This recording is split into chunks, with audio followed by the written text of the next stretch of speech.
او په مینیپولیشن کې د سلیبریټي انډورسمنت ټیکنیک چې کله استعمالیږي نو هغه دا پوینټ او نقطه په ذهن کې ایښي وي او ځکه استعمالي او هغه پوینټ او نقطه دا ده مونږ انسانان د یو مشهور نوم شخصیت یا د یو پیژنګلو شخصیت خبره ډیره زر منو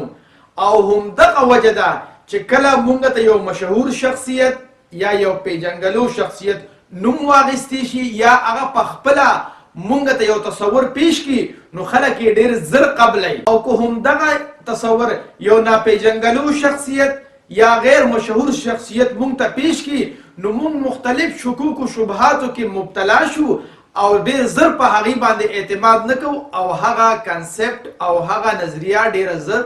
نه قبلو نو هم د دې وجې نه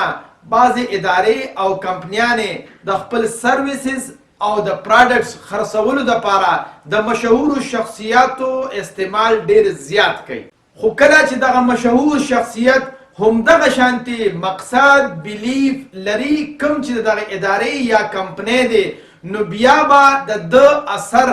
لانګ ټرم وي او لانګ ټرم دپاره به زمونږه د دغه ادارې او کمپنۍ سره تړون جوړ شي خو که چېرې فرض کا دغه مشهور شخصیت بیلیف او مقصد یو وي او وی بل څه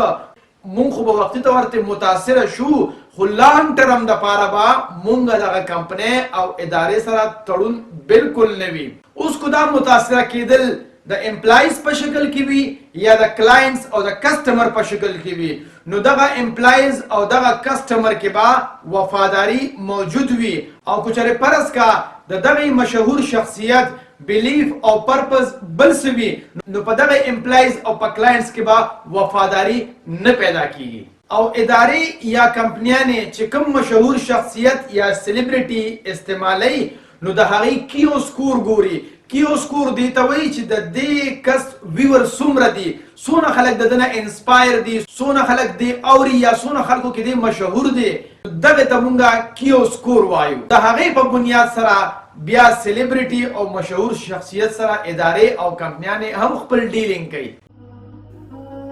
د خدای دپاره پښتنو سانونو پیژنئ